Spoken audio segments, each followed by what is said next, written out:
Stylo, used to be known as Stylo the Don, Midwest Max, little names like that. But Stylo, the name actually came from my Mexican American heritage. I wanted to do something that kind of gave something, gave light to my culture, but at the same time I wanted it to deal with where I'm at, which is me being born in Omaha, Nebraska. So I was like, what name is gonna fit with what I'm trying to bring to the table? So I was thinking of estilo, which means style, and then I was trying to think of how can I mesh both words together.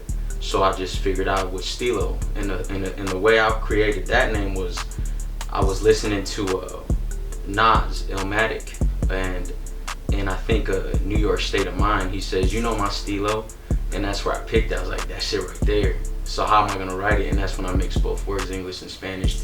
And it's pretty much me bringing light to both sides of who I am. You know, I'm an American, but at the end of the day, my blood comes from Mexico. So that was my way of still giving my little flavor into that, you know. So that's how I really came up with that. Born and raised in South Omaha, has been in the same block for a long time, and my parents came to the U.S. and settled in our neighborhood on 21st Street, 20th and U, to be specific. And yeah, it's from here, Omaha, Nebraska, baby. Born and raised. It's where I rep all day, every day. Traditional Mexican, childhood growing up. They didn't like no rap music whatsoever. They didn't want me to do anything that had nothing to do with what was, you know, them growing up. It was more so, you know, they wanted me to go to school, do good, you know, get a job and all that. However, where we ended up being, there was a lot of different things going on at the same time. So in my neighborhood, it was a gang neighborhood. So growing up, I'm seeing my pops go to work, long hours of the day in the sun. Same time, I see my godfather doing what he do on the side, which is totally opposite what my father's doing. And then on top of that, there's the gangbangers in the block area, and then they're doing what they're doing. So growing up, it was really going to school, coming home, and then seeing all that. And by seeing all that, it was just more hot. You know, your dad's working all day. You ain't got your mom's not, you know, she's telling you to go outside and play because she ain't trying to have you be at home watching TV.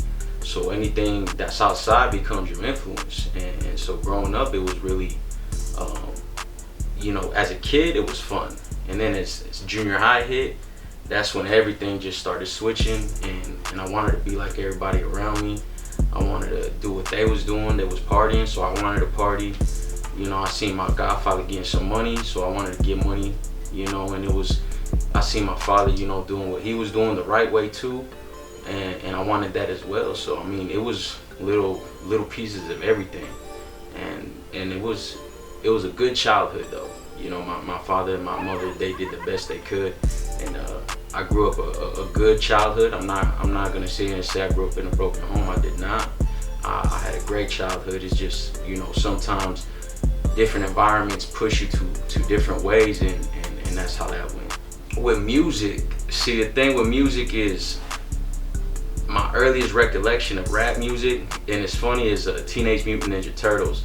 It was an old VHS that my brother had, and it was funny because it was Vanilla Ice, and they had that Go Ninja song in there, and I was like, I used to rap that, and I remember I would go to Mexico, and they used to make me rap that to them because I learned the song. And another way was like, I remember my brother, he used to have a lot of old music, and I used to stumble up on what he had. He would never let me go in his room, so while he was in school, I would sneak into his room and I'd find CDs and tapes and CDs and things like that. So it was really through my older brother. He let me, you know, listen to a lot of different things, and that led me to rap music. You know, I remember when he came back from the army, he had an MP3 player, and he left it when he went back because he came for break, and I put it in, and I just got introduced to a whole array of music from the East Coast because he was in Savannah, Georgia, but he would go to New Jersey and New York a lot. So that MP3 player, it had Big Pun, it had Fat Lip, it had Scarface, it had UGK. That's how I also got introduced to DJ Screw and all the music from Texas too. And I fell in love with all that stuff. And before even that, to take it back even further, he gave me a tape. My first music that I ever got that was mine, he gave me a tape. Well, technically I recorded it off of his CD, and it was from Westside Connection that he had, because he used to be into a lot of different kind of rap music. So I took that CD, and it was like when I heard the lyrics, and it was like the first song, Bow Down, and it's an intro, and picture little dude just, you know, push that on the CD player and his play. The only thing you hear is like the intro where the guy's like from Europe, or sounds like really like a important figure, and he's talking about the gangster, the killer, and the dope dealer, and then it goes West Side, and then it goes straight to the Bow Down song. And when I was little, I was like, that just blew my mind, and I was like, I want to do that, I want to do that. And that's how that went with the rap music. And I just wanted to be like that. I just wanted to do something that has to do with music, and you know, here we are now. You know, I literally record. That's what I do. Besides, you know, we try to do different things as far as, you know, the people I'm involved with. So besides music, I also, you know, my actual way, you know, that I get funds besides, you know, the music, and it's not a lot, you know, let's keep it 100, it's not a lot, but what I do is record. You know what I mean? That's what I do. I do some side recordings, and that's how I feed my family. And you know, the passion is the music. Aside from that, I like to invest in little things, different side hustles, different side businesses. So I also created a brand called Dollars and Pesos, and I wanted that to become, you know, something that grows into different avenues of creating funds for myself. And not only that, but to engulf myself more in the industry, because as I got more into the music, I got more aware of different positions in the music, you know. So, you know, I wanted to be involved in the management side of things, and for the future, you know. So, you know, that's something that I'm trying to do right now. I got a couple other artists that I'm working with, and I'm trying to help them bring their music out and work with them conjunctionally, so that way, you know, they could start doing some stuff, and hopefully, you know, push the brand more in front.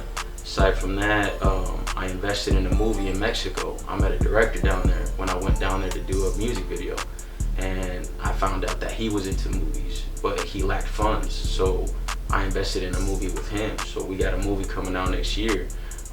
It's a sci-fi thriller, and he's into horror movies, and he likes to do monsters and things like Guillermo del Toro and shit. So I wanna see what that goes, you know.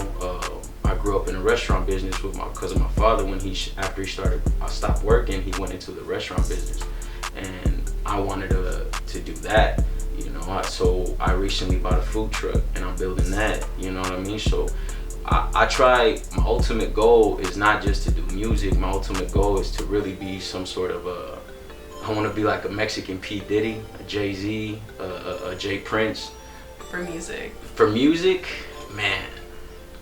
Pac, you know, I found out about Pac later on, after he passed. You know, I didn't even know I was listening to him, you know, but when I got older, you know, I traced it back, and I was like, oh, okay.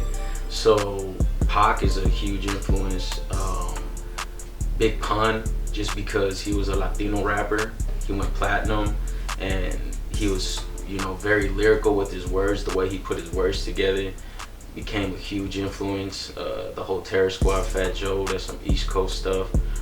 UGK, being in Omaha, you know, we get a lot of influence from down south, and the Bay Area too. So we was listening to Too Short, you know, so Too Short, E40, UGK, Scarface, Twista, Bone, of course, you know, Westside Connection, Ice Cube. You know, it's a big different array of artists that I really dig, you know, that has to do with hip hop. And outside of hip hop, I love Santana, Carlos Santana, and I love listening to oldies, some doo-wop and stuff like that. You know, and that's kind of the stuff that, you know, I really like. And I hardly listen to Mexican music, believe it or not, but I like it. You know, I grew up so much engulfed in the hip hop that's became what I like. I eat, sleep, breathe hip hop, and you know, so the whole culture itself is my influence. My mom's my mom's crib is my favorite meals. You know, tacos. You can't go wrong with some tacos. I really dig mac and cheese though. That's my guilty pleasure. My guilty pleasure is extra cheese mac and cheese. So yeah, tacos and mac and cheese. Nice steak too. You know, those type of things. Obviously, just regular stuff. Polo. You know, I'm very. The stuff that I like costs a little bit more. So you know, it's you know, I try to, you know, get stuff that at least nowadays, you know, now that I got 2 daughters and stuff, I try to get stuff, you know, that kind of is me more. So you're talking about clothing though, right? Mm-hmm. Yeah, clothing brands. Clothing. So yeah, so just, man, you can't go wrong with the Levi's, you know what I mean? Nike, my own brand is what I'm trying to build. So obviously dollarsandpesos.com, get that, you know. Lids, the hats, that's my thing. People like shoes, I like hats. So man, I'm not too, like, with the brands is more if I feel the quality's good, if it looks nice, if I feel good in it, I rock with it, you know. It's like I got, you know, I really dig small, or not small, but more of, what would you say? They don't have brands. I like getting stuff from the source. Like mom and pop. Yeah, I like people's, because to me it's more original. An example is like, I like gator shoes, right? Here in the U.S. they're like $2 up to 400, even more. But where we're from in Mexico is Guanajuato, is the leather capital, and I get those same shoes from the manufacturers directly for about $100. So that's what I mean, like brands. It's hard for me to want a brand because I know where to get it. Oh, okay. So it's like I like certain things, but the brands to me are not as important as you know it is nowadays. You know, man, honestly, you know, my honest to God truth, I'd probably be locked up or maybe dead. You know, it was real back then like that. You know. And it was hard, and it's hard. I should say it's hard to transition from something to, you know, something that, you know, you shouldn't be doing to something that you should be doing when that's all you know because of, you know, what you were surrounded by. So I'm blessed that I'm doing music because that led me to want other things, and I wouldn't know about these other things if it wasn't for music. So, you know, to answer that again, is I really strongly feel I'd be locked up, or I would have, you know, done something, or something would have happened to me. Give us a chance, you know. I've been doing a lot of things, you know, as far as music goes in the city for a long time. You know, we used to throw our own shows, and before the show even started, gang unit would show up and shut it down. I lost thousands and thousands of dollars, literally thousands of dollars on events left and right because the city, and it's not, and to make it clear, it's not the city that doesn't support, it's the powers that be within the city that don't support. You know, if you bring a good event and good music and good acts, the people are going to show up, as long as also everybody that's on the bill is doing their job. And what I mean by that is promoting. So if you got a show and you got a certain amount of artists and everybody's doing their part, it's going to be a successful show. Now the problem comes in is when you bring that element to an area or a place that they're not used to. They're not used to seeing this many minorities at one time. So certain individuals get iffy, you know. Certain people get feathers get ruffled, and they assume that, you know, a certain thing is gonna come with it. Mind you, anything can happen anywhere at any given time. So, you know, and yeah, of course, with the history behind the music, you know, it comes with some sort of, you know, vibe, of course, or some sort of assumption of what it will bring or whatnot. But, you know, I would say that it's gonna be hard for them to let things go, because that type of stuff is taught to them. You know what I mean? And when I say them, it's anybody that's not used to being around minorities like that. And it could be a minority that at the same time that's not used to seeing another minority around. You know, it was hard for me to get a hip hop show in a Mexican establishment sometimes, because they didn't want the street guys to go, people from up north to show up, and the cholos from the neighborhoods to show up. And we would have to tell them, look, man, we're here to do business. We're gonna do good. We're gonna make sure nothing happens. And when we would show and prove that, they would be, all right, cool. You know, you did a good job. I like it. Let's keep going. And so that's all I say. Is just, you know, give us a chance. Let us prove that we can do this professionally. You know, it's not, you just one bad situation doesn't dictate what the rest of the people is gonna be like. You know what I mean? And and a lot of these things that do happen have nothing to do with the music, and they have everything to do with isolated incidents.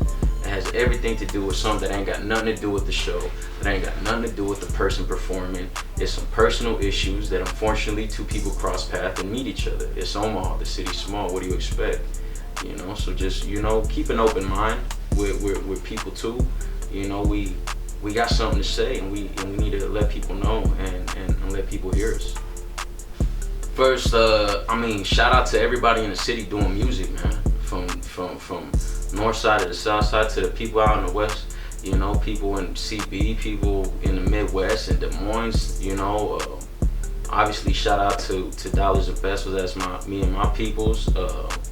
You know, there's a lot of artists in South Omaha, so shout out to all the artists in South Omaha, the artists in North Omaha trying to shoot for their dreams, trying to create something out of nothing. You know, shout out to all the supporters and the haters and everything like that. You know, everybody motivates, everything motivates. If somebody's, you know, tells you can't do it, use that for fuel to show people that you can. If someone says you can do it, use that as, you know, animo, motivation, you know, to push yourself even more. So, you know, just shout out to the go-getters for real, you know. Shout out to Lando Bando TV and NFE for letting me come down here and chopping it up with y'all. I appreciate y'all. Y'all come check us out. Check out the YouTube channel. Keep supporting. Check me out on Stylo402 on all the social networks, Twitter, Facebook, Instagram. Check out the website, dollarsandpesos.com. Got a whole bunch of dope clothing over there. Check that out. A lot of different designs. Stylo402@gmail.com. Any producers, any artists want to tap in, work, and do something like that, let me know. I'm always willing to network and build.